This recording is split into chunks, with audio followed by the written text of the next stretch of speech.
Good afternoon and welcome to the Manx Financial Group PLC investor presentation. Throughout the recorded presentation, investors will be in listen-only mode. Questions are encouraged and they can be submitted at any time by the Q&A tab situated in the right corner of your screen. Just simply type in your questions and press send.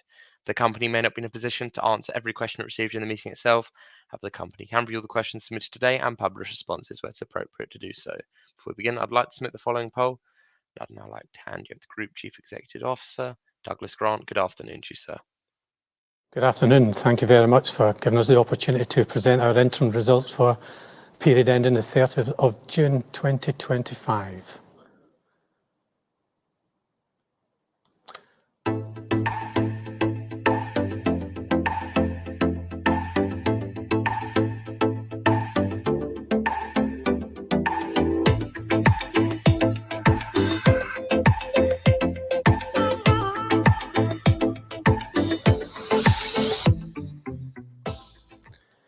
You may wonder about the relevance of that short video. The castlade, as you can see in our logo, is the castlade of what is called the Tower of Refuge. It was built in 1824 by a Manxman called Sir William Hillary. He later founded the RNLI. Fast forward 100 years, when Conister Bank founders were looking for the name for the bank, they were looking for something that showed solidity, it was rock solid, it was somewhere that would be seen by all of the island. So 90 years ago this year, the Conister Bank business was actually set up. But now let's move the history forward another 90 years and talk about the prelim results for period ending the 30th of June. Can we have the next slide, please? I'm sure you've all seen a disclaimer like this before 100 times, so I won't bore you with going through it all, but it'll be on our website later on if required. And we move on to the next slide.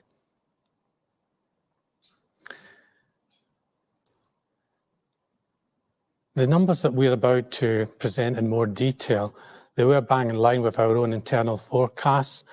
We've got plenty of capital. Our capital ratio is CET1 is 12.2%, compares favourably against other banks, and I think last year it was at 12.5.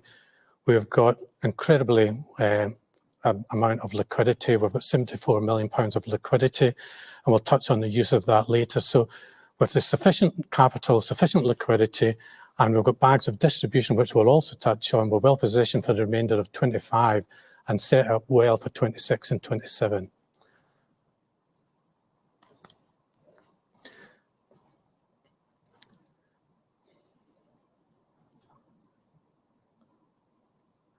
As I said, the group was founded in 1935, and we're proud to be a Manx group, although we do most of our lending in the UK. The primary drivers of the profitability within the group are Conister Bank, Payment Assist and Manx Ventures. We'll touch on them in a lot more detail as the presentation develops. Next to Manx Ventures, we have Edgewater, which is a wealth management business situated and licensed on the Isle of Man. And below that is Cam Wealth, a business we acquired in January of this year, which performs the same function but in the UK. But interestingly, with Cam Wealth, we extended its permissions from the FCA to include insurance broking. And that will allow us to act as an insurance broker to service the million-plus customers that we have within the group.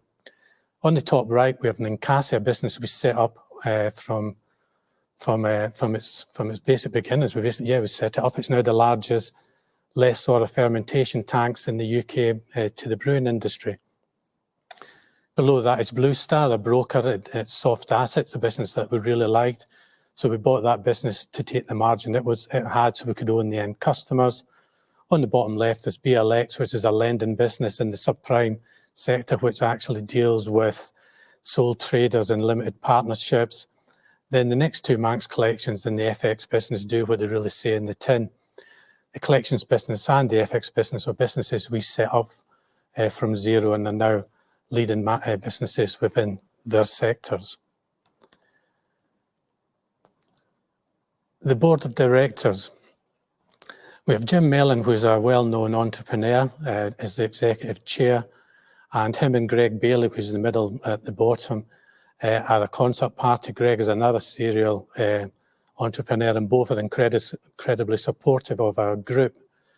Next to Jim and myself is Denham Eakes, somebody who I rely on and trust his advice implicitly. Denham has had far too many years, I can't possibly say in video, in business. And next to me is James Smead, who's sitting on my left. At the bottom, we have Greg Jones, ex-partner with KPMG on the tax side. And on the right of Greg Bailey is John Spellman, a Manx entrepreneur who has specialities within the fintech and gaming sectors. We have a vacancy within the board at the moment, which we will be looking to recruit into, and that process will commence in the next few weeks. So the numbers that we are starting to warm up to in terms of the presentation is the market data we've seen in response of releasing our results. Obviously, the share price has increased. We've taken a snapshot there of closing 19th of September, and it finished at 36.1 pence. Earlier in the month, it had actually got to the level of 39.5. We were very hopeful and expectant to cross that 40p barrier, and I'm sure it will sometime soon. But it's come down a little and has subsequently up to the date of this presentation. But the story is that Manx Financial Group market value is starting to get to levels where we feel it should have always been. 43.2 million with a multiple of 5.8 times. You can see that it is still currently undervalued, and we think there's a huge amount of growth for this stock going forward. 4.1 million is a great result. That's the headline news of these results. PBT, 16% increase from last year, half one of 3.5 million, and some other wider information there about our current net asset value and where we stand in terms of the market price versus our net asset value. And the great news is that we've now tripped into a premium to our NAV, and we're looking to stretch that premium more and more so we can get to a realistic valuation of this company. So just going through some of the financial highlights in a little bit more detail, our advances continue to grow. We're 3.5% up from this point 12 months ago. 176.2 million of advances, a lot of that coming from Payment Assist, one of our exciting new acquisitions we've done in the financial services group, and Conister Bank as well, which continues to access areas in the structured finance lending, supporting SMEs, and also here on the Isle of Man as it grows its retail portfolio. Balance sheet continues to grow, marginally up about 1%. And the key for us, though, is this basic EPS is significantly catapulted, a 50% increase, returning more and more value to our shareholders. As we've completed the acquisition of Payment Assist in September last year, we should continue to see that more profit coming from Payment Assist as a division is going directly into the hands of our shareholders. I've mentioned the profit before tax, which is a great increase, 15.88%. And as a result, the return on equity is increasing too. The reason why that performance metric has increased even more so than just the return on profit is because in the period as we bought Payment Assist, we paid 5 million for the business. And as it was already a subsidiary at the time, that £5 million was a deduction to our retained earnings and went directly against that. So it dropped the retained earnings, which helped with the overall return to our shareholders. So again, on the graph here, we can see what we're doing as an organisation, half year to half year. The amount of EPS is growing significantly, but you can see the step change really from half 1 24 to 25.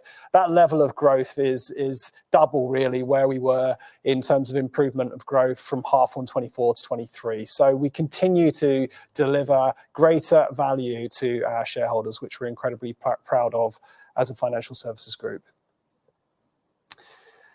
In terms of commentary, so we've touched on the PBT metric and the EPS metric. I think so when you analyse these results, one of the things we're really proud of is being able to just reposition some of the net yields. We saw in 24 that what was an important task for us was to really just work on some of the efficiencies. If you compare 24's balance sheet to 23's balance sheet full year on year, you'll see that we didn't actually grow our lending book an awful lot. And what we're seeing in this growth is that the balance sheet is growing, and the operating efficiencies within that growth has also increased too. So that's really helped us hit operating income levels of 18.4 million. And jumping over to the right, I talk about the net yield and how that's improved at 7.3 to 7.6%. We've improved our net interest income margin from 61.9 up to 62.4. And this is all about us as an executive committee controlling our costs very, very closely, trying to keep the pressure of gross interest margins under control with as we're trying to be competitive in the market, but not compromising on yields, and yet at the same time being able to reduce our cost of funds for the deposit book as we're repricing that over the last 6 months. So that's helped the efficiencies. Very pleased with those figures. In terms of the operational highlights, we've launched FinU, the strategic alliance. We've been an RNS on that, and what we're really saying is that we've got an exciting tech solution to bring to the market that allows us to get into the overdraft industry. There's open banking connect to various bank accounts for customers, and they can open up their FinU app. They can ask for an injection of cash to help them with their overdraft, and we will be behind that funding. So it's an important strategic step forward.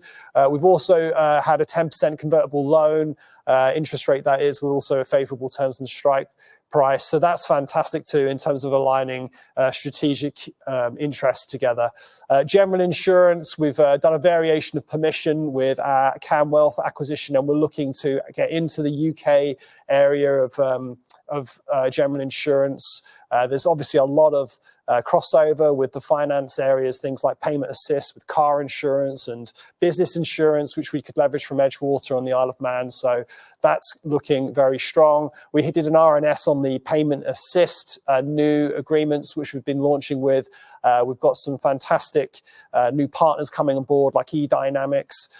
So we're growing that area. We've already hit the 1 million customer mark. We've got 7,000 garages, and this is really one to watch for. Payment assist is really going to be, which we're very excited about, something that's going to bring a lot of growth to MFG over the coming years. So it's really important to structure that well internally.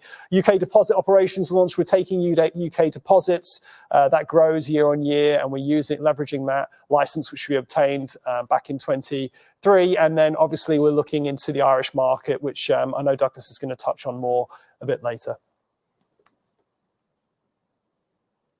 Share price, touched on this already, and I think the key thing here is that we are doubling our share price and valuation of this company. I remember 3-4 years ago, we were at this 6 to 8p level. I think a lot of our investors came into MFG at that sort of price, and now we're touching 30 pence plus and was very nearly at 40p.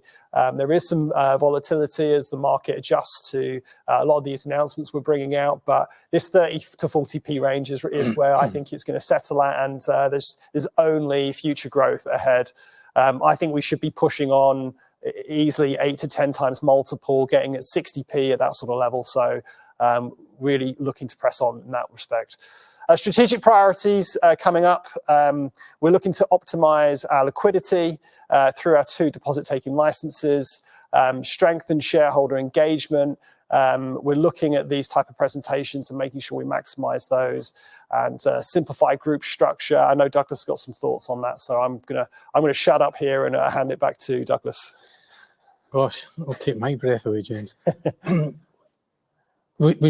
I touched on earlier the 3 main contributors to our growth. So it's Manx Ventures, Conister Bank and Payment Assist. Central to all is Conister Bank.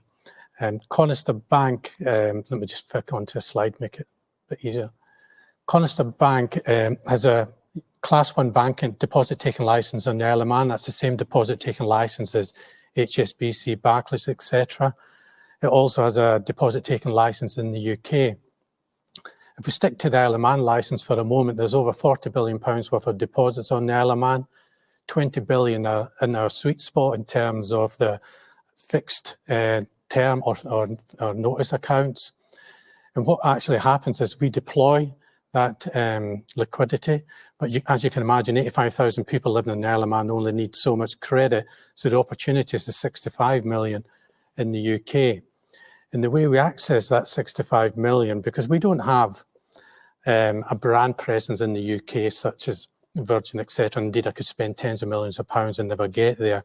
But we don't need a brand presence that way. We need a brand presence that links our liquidity into the 3,000 non-bank lenders that are in the UK.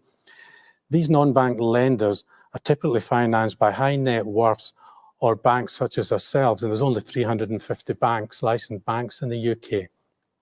So what we do is we brand ourselves into those 3,000, connect our liquidity into them, and sometimes the cost of, or the return we get in our liquidity isn't sufficient for the risk that we are taking. So we end up taking some equity in these businesses, and that's where Manx Ventures, the second of these pillars of growth, actually kicks in. We'll touch on Manx Ventures separately.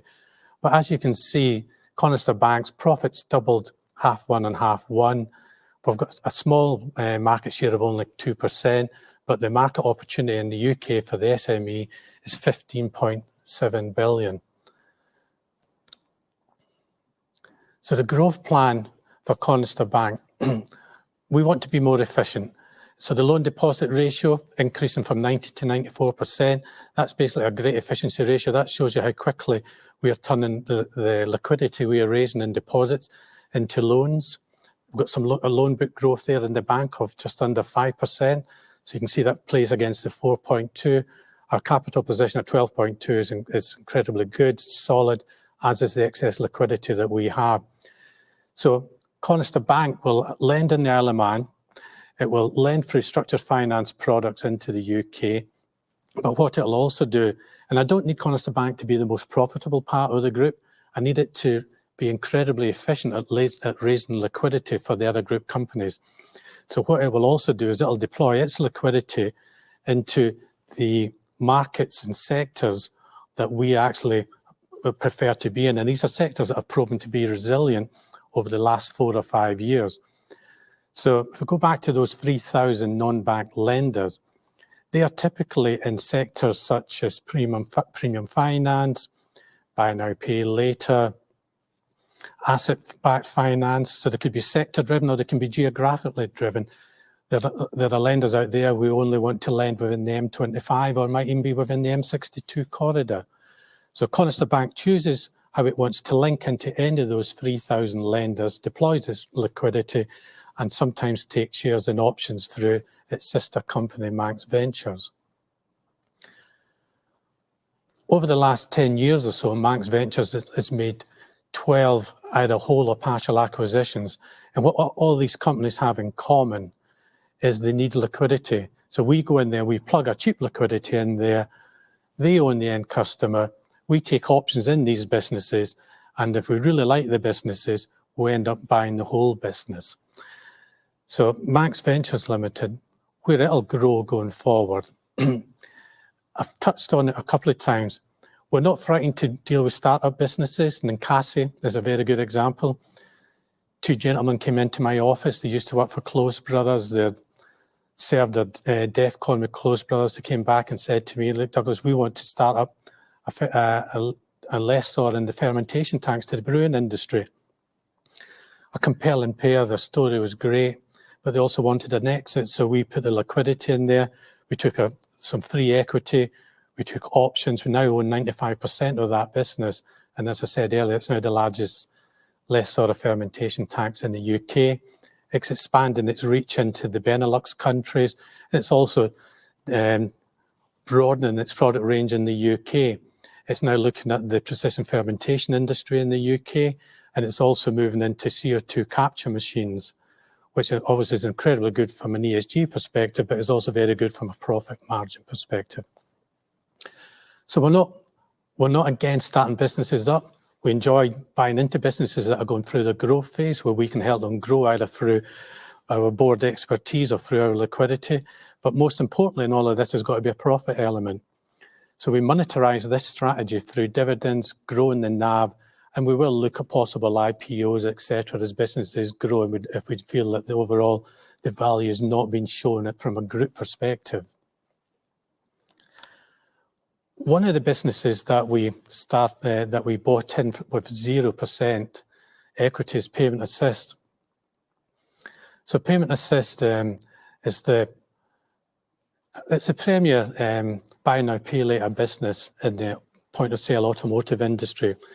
The business has over 1 million unique customers, and these are 1 million customers it's had a positive experience with. So if we just park that for one moment and also think through, they've got 7,000 garages on their roster. Each of these garages need employee liability insurance, public liability insurance, building insurance, contents insurance, machinery insurance, vehicle insurance, shareholder insurance. If we can bundle all that up through that calm wealth variation of permissions that James spoke about earlier, and say to these garages, look, we'll take the admin away from you, and also we'll make it easier for you to pay through a premium finance option, which is basically it's full recourse and you're splitting an annual cost over 10 months. Then we can actually make a great inroads into this sector. But what you're now seeing is glimpses of our true strategy. We genuinely believe the macro environment in the UK and the Isle of Man, which are very much aligned, are actually a positive market for us to be in at this moment. The cost of living crisis is a real thing. And what people are looking for is short-term credit to deal with that unexpected bill. So if you take your car into a garage, for example, sticking with Payment Assist, you need 4 new tyres that cost £1,000, then you pay £250 to the day you take your car in. Then the next 3 months, you pay £250 a month. So it's an interest-free loan. So it's incredibly good for the consumer. What the garage does, it gives a discount to Payment Assist on the £1,000, and that's Payment Assist's margin. But what the garage gets is that £900 plus up front. And the credit risk hasn't been taken by the garage. The garages aren't built for credit risk, they're built for fixing your car. The credit risk lies where the credit risk should lie, which is with the finance and the funder. So it's an incredibly simple model. But if you park that 4-month loan and take it, and then remember that Conister is raising all this liquidity incredibly cheaply, and money at the moment wants to reside in a 1-year deposit, it means for that 1-year deposit that we're paying 4% for, we're churning it 4 times. So you're getting 60 to 70% return gross on a 4%. So net, you're in that mid-60s, mid-70s%. So short-term lending is a very good market for us to be in. So you then think of Finnu, which is the overdraft business that we've got exclusivity for a minimum of 3 years with. That's a liquidity, sorry, that's a deployment option of between 2 and 3 weeks. The churn you get on a 1-year deposit of that really short-term lending is also incredibly positive. Premium finance, another one, it's a 10-month loan. So we are focusing the portfolio on sectors that are proven to be resilient but are incredibly efficient from a liquidity perspective. That's driving increases in yield, driving increases in margin, and it's driving improvements in technology. We don't need to be the developer of technology. We are a financial services company. What we do is we look at businesses which have a unique technology bent, such as Finnu, such as Payment Assist, incredibly customer focused. And that's how we will make step changes in our technology to be at the front edge of the market sectors we want to be lending within. James is stealing some of my thunder, but James mentioned the 7 new agreements that we RNS'd recently. Payment Assist will do 225 million this year as in its lending forecast. Just to give you a feel for that number, when we started with Payment Assist, it was probably doing 2 or 3 million a month. It's now doing 20 million a month. It did 1.25 million one day last week. The trajectory of that business is tremendous. And there's nothing holding us back. We've got the liquidity, we've got the capital, and we've got the distribution. So you've got the 3 pillars of banking to actually grow this business. So the big question, why invest now? As I'm sure you're aware, AIM-listed stocks, they tend to be undervalued. They're under the radar. We're trading at NAV. We should be trading a lot more than NAV. The multiple is wrong. We need to deal with that, and the way we'll deal with that is through presentations such as this, meetings, etc. The current environment, I do believe it's a good environment for us to operate. This cost of living crisis Big banks do what big banks do during every crisis. They pull the credit in, they make it harder for customers to get credit. That creates opportunities and counterparties we wouldn't normally see. So that's where we will ensure that we will grow through this point. And our competitive advantage is we're hugely liquid, we've got a great proven access to distribution, and also as a group, we've got a simple to understand, continuously paying dividend policy, of which we'd like to announce more about that through an RNS in the coming month. So this is time to say thank you for the presentation. Please note these phone numbers, email addresses down. James and I are more than happy to field questions and answer them offline, subject to the usual market abuse regulations. This presentation itself will be put onto the website either tonight or tomorrow night, so you can look at it again. We deliberately put a lot of detail in a lot of slides, knowing that we were going to canter through them so that you can read them at your leisure. But that's enough about me. Back to the company, and let's answer some questions that hopefully have been coming in. That's great. Well, thank you very much for your presentation. Ladies and gentlemen, please do continue to submit your questions. You can do so just by using the Q&A tab that's situated on the top right-hand corner of your screen. We have received a number of questions, both pre-submitted and throughout today's live presentation. And I'll start off the Q&A with the first one that reads as follows. The growth of payment assist seems to have stalled this year. Why is that, and what are the barriers to growth going forward?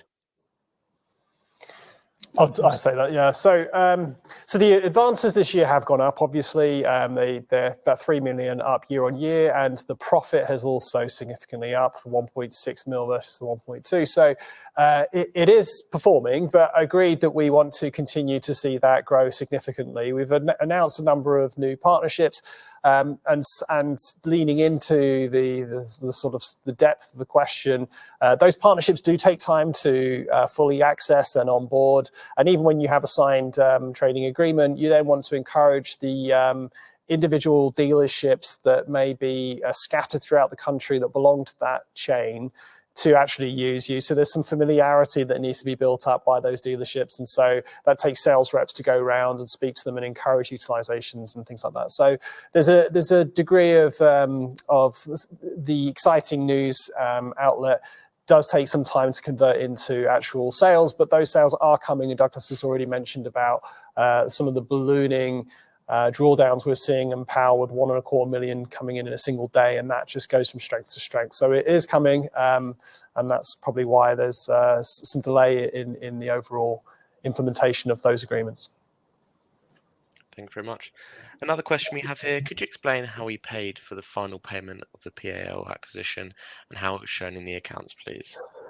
Yeah, so touched on that a little bit earlier in the talk. So we, because we already owned Payment Assist, we had 50.1%. When we made the final payment, the final 5 million, we bought something which had very little net assets, because the agreed dividend policy we had when we bought Power was to fully distribute anything that was generated as profits within the 2-3 years of ownership. And so with no net assets, 5 million payment, already an entity that you controlled, you couldn't create goodwill, so you had to deduct it from retained earnings. So that's something KPMG assisted us with as we finalised that for our year end. That's great, thank you very much. What does management see as the primary drivers of the profit increase for the year under review, and what will they be for this year? Well, I think being a financial services group, and with the primary asset being the bank within that group, the key is going to be advances and yields. Those are always the key. I mean, there's obviously credit risk is a major factor, and then you've got your operational costs. But as long as we can really keep the credit risk and our costs under control, which we have every sign that is happening, it's really just making sure you grow and you keep your margins optimal, and if you can, increase efficiency. And so us improving the LDR and our net lending rate and growing the balance sheet, those are the things that's going to deliver profitability. And looking ahead, we see every sign of that. There are some challenges. We've got Rachel Reeves increasing taxes, no doubt, in November's budget. The Bank of England need to respond to the the inflation rate increases is now to 3.8% with a target of 2%. How will the Bank of England respond? So there are some things we need to consider on the horizon, but in terms of what we are in control of, there's everything that looks very positive. PAL's growing. Our interest rates and new partnerships are all locked in. So there's every reason why we should be growing. Thank you very much. Another question we've received here. You've said how you believe that the economies of the Isle of Man and the UK remain favourable compared to other jurisdictions. Could you just touch on this and explain why you believe this is the case? I now feel bad that I actually answered that question part of the presentation. The economies, as James has said, inflation is stubbornly high in the UK. Interest rates are going to be higher for longer. Taxes will rise in the autumn budget statement in the UK.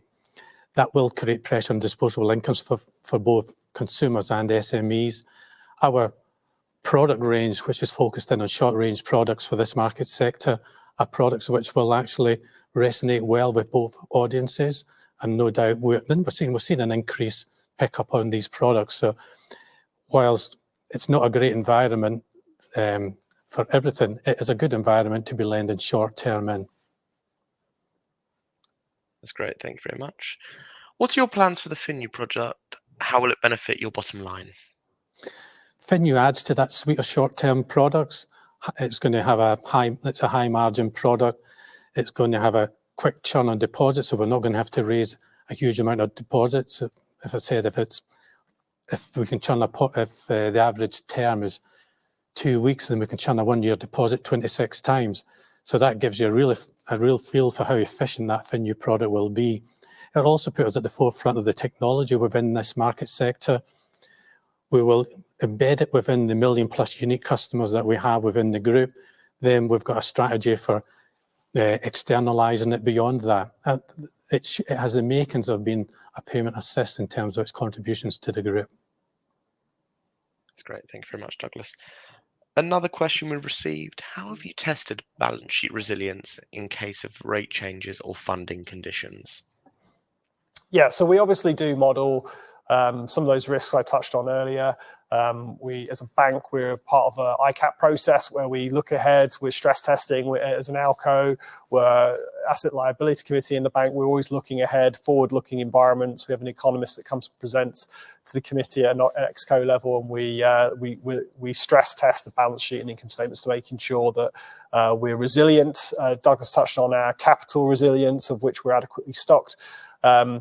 The key is to try and get ahead, and with buying payment assist and having shorter term lending options with Finnu coming on board, we're able to reprice the assets, lending on a much quicker basis as we've done historically. Before, they were locked in for long-term periods, and as our deposits had renewed with typically 1 year fixed term products, we had this disconnect between fixed rates in the long term on the lending book and short-term fixes on the deposit book, and that can catch you depending on which way those two items go. But now, having shorter-term options, we're able to counteract that, and so as a group, we're much better positioned to deal with any adverse movements on interest rate risk than we have been before. That's great, thank you very much, James. The next question's regarding the 2 loan extensions and asks what the rationale behind increasing the rate by 2% is. Yes, I mean, the non-conflicted directors took advice from the Nomad. The Nomad obviously is fully aware of the cost of equity within the AIM-listed market, and then we negotiated the figure down to 8%. I don't think it's an unrealistic number, and I know the Nomad and the non-conflicted directors fully support that increase. It should also be noted that under the terms of these agreements, they can be prepaid. So if at some point we wanted to prepay these agreements, then obviously we can. Thanks very much. Can you talk us through your plans for European expansion? When do you expect to establish a business in ROI? That's a really good question. I should have covered that during the presentation. We've started the application process for a consumer credit licence in Ireland, and we've got a meeting with the Central Bank of Ireland lined up before the end of this year. With a fair wind, we'd expect to have the licence by summer next year. The consumer credit licence we're seeking is a buy now, pay later licence, and indeed the business buy now, pay later limited has been registered, and as has the BNPL.ie web address. What we will be doing is we'll be leveraging on payment assist technology, tailoring it for the consumer duty impact of being in the Irish market rather than the UK market. That buy now, pay later market doesn't have the same level of competition that we're seeing in the UK, so it should be a solid way to enter the European market. But we're not doing this as a vanity project. The dynamics, the financial returns have got to be right. If we can make a great return in the UK, then we'll focus in the UK. But longer term, we see the expansion into France, the expansion into Ireland has been very positive. Once you've got the EU license, it's the same license. You can passport through all the EU countries. The only difference or the uniqueness is the consumer duty aspects in each of those countries. Another country in Europe which looks very favourable to us at the moment is Spain. So we're doing some early work on the Spanish market. That's great. Another question here. How is Basel III regulation impacting Conister Bank in the future? So obviously the Isle of Man FSA regulates the Conister Bank, and it has a branch in the UK. The branch in the UK doesn't have capital requirements. It's a liquidity raising institution, so that's what the branch is, whereas the Isle of Man is where the capital requirements are governed by. The Isle of Man have fully embraced Basel III and looking at bridging some of the items around Basel IV and the liquidity metrics and things like this.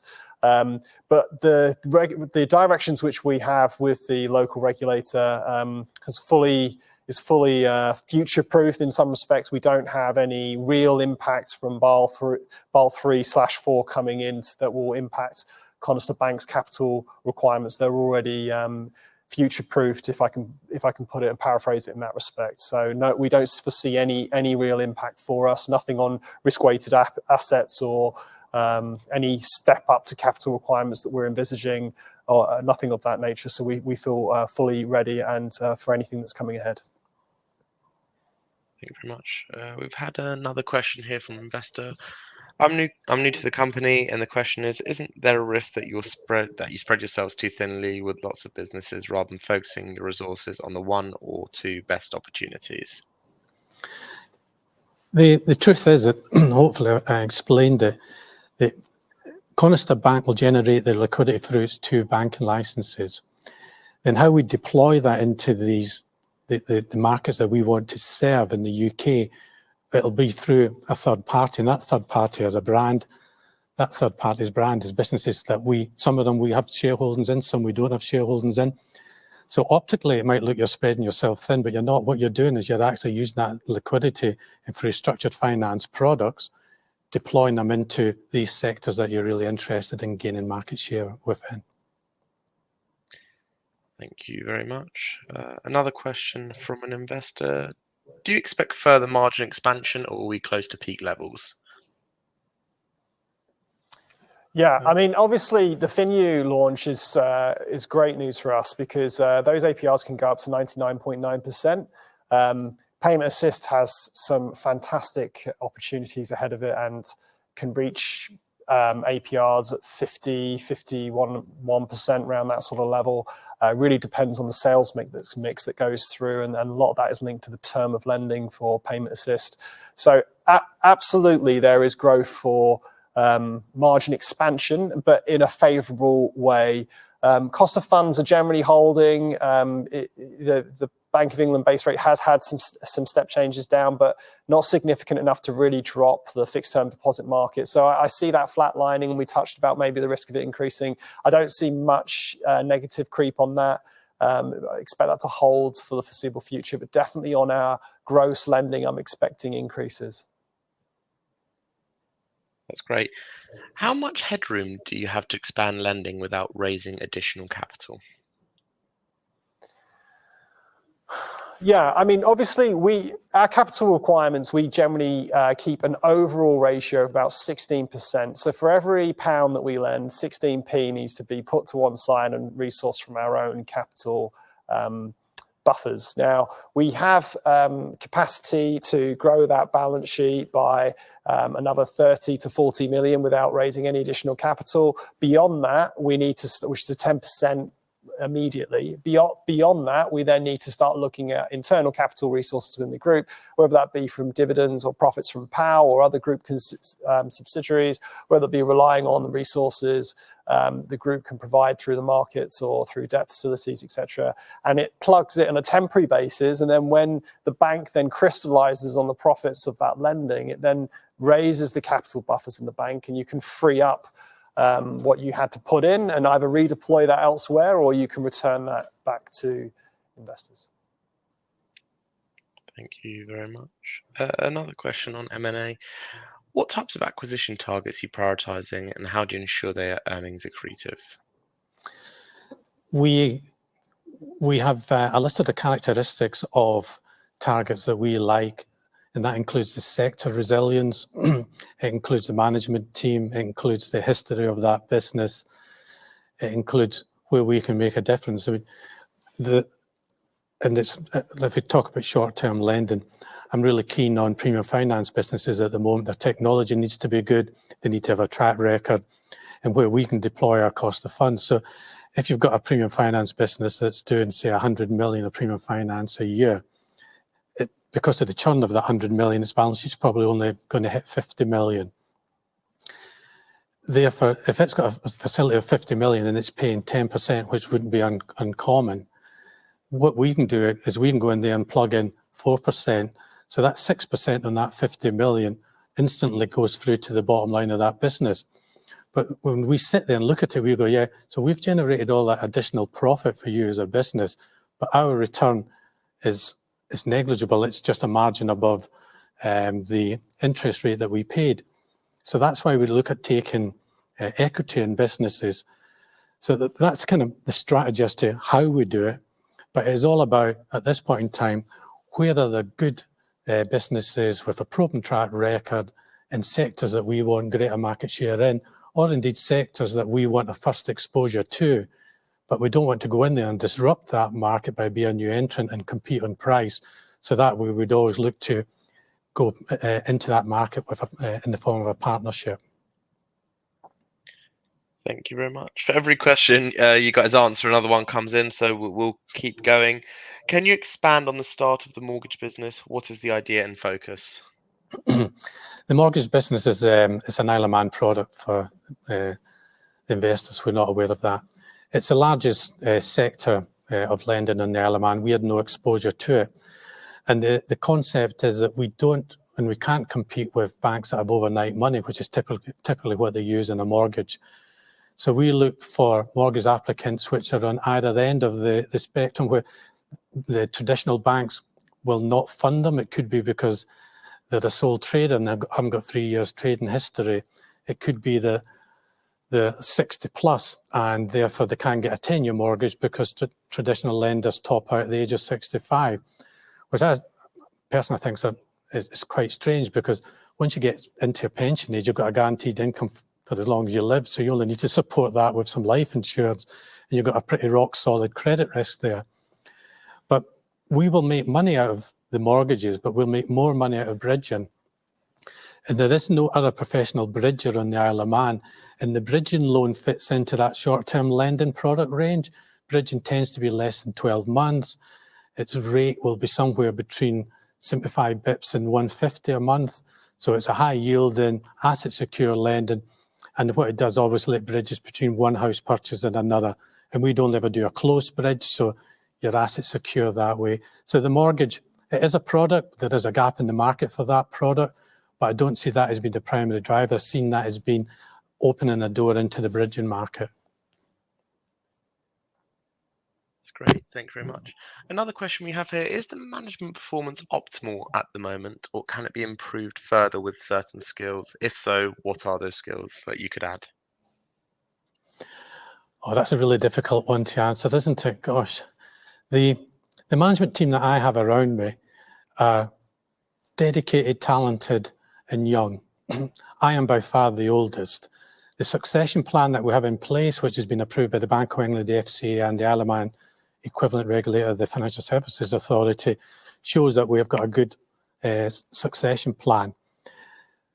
When you're looking at bolstering the skills of a tight team, what we have found is the best way of doing it is through acquisitions. We've acquired some great managers through the acquisition process, and they've brought their own talents to the team, whether it's a gentleman called Marcus Gregory, who runs Payment Assist for us. Through the UK banking license process, we acquired a top risk guy called Howard Kay.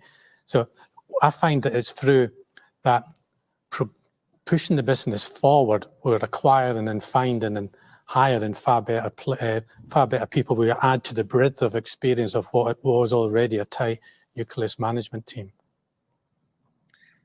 Understood. That's great. What other financial products do you plan to develop in the future? Anything like insurance products, for example? Well, the insurance product, one, you'll get a margin on broking insurance. Two, you get a margin on the premium finance that supports it. We're interested in that short-term lending space, but we do see that interest rates are going to drop, and I imagine that we might see starting to drop at H1 2026. So you're starting to look at what's the product range that's really going to be required for the second half of next year, 27, 28, 29. We've done a lot of research over the last 3-4 years, and we're finding that a lot of the SMEs in the UK are not investing in their infrastructure capital simply because they don't believe the economic environment is right. And I agree with them at the moment. It's not right. They should be preserving their cash flow. But when that tide starts to change, we will see a lot of capital investment going through.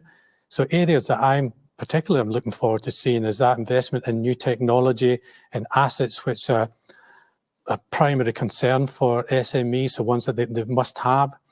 I also think there'll be an opportunity within infrastructure projects, and I use infrastructure in quite a broad sense. I think that'll be a good lending space going forward. And dare I say, robotics.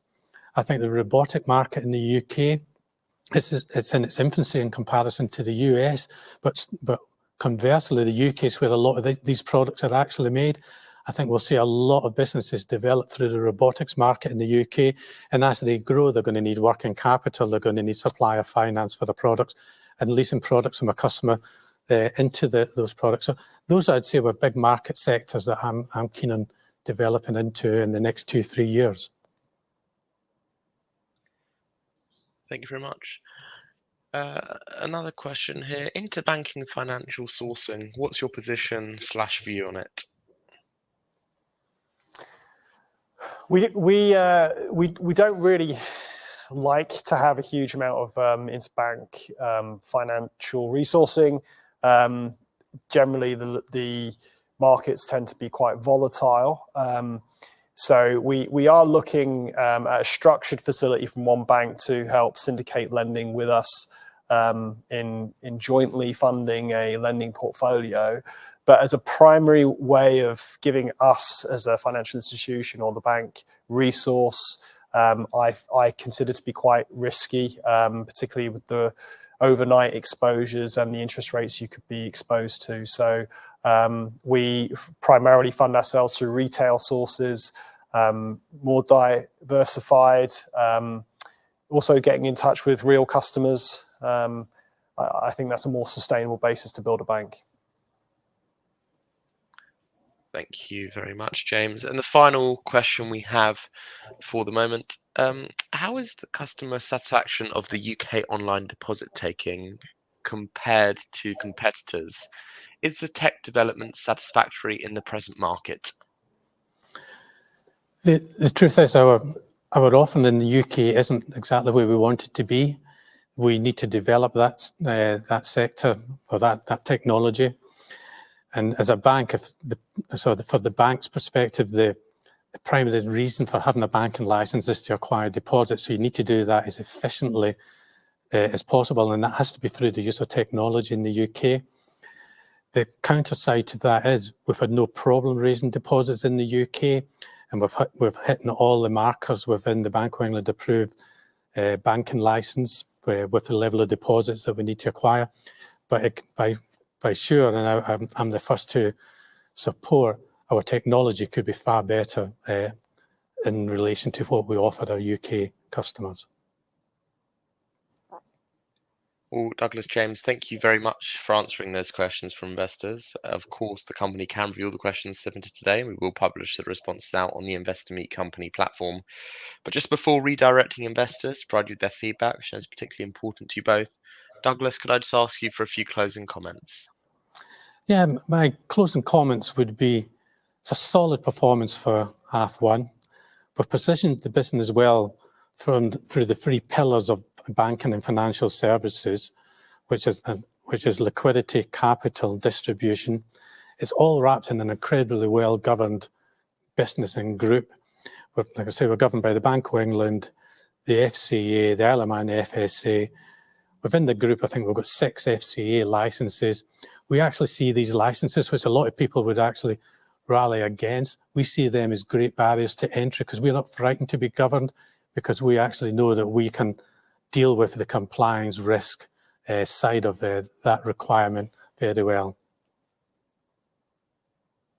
Perfect. Well, thank you once again for updating investors today. Could I please ask investors not to close this session, as you now be automatically redirected to provide your feedback in order the management team can better understand your views and expectations. On behalf of the management team of Manx Financial Group PLC, we'd like to thank you for attending today's presentation, and good afternoon to you all. Thank you. Thank you.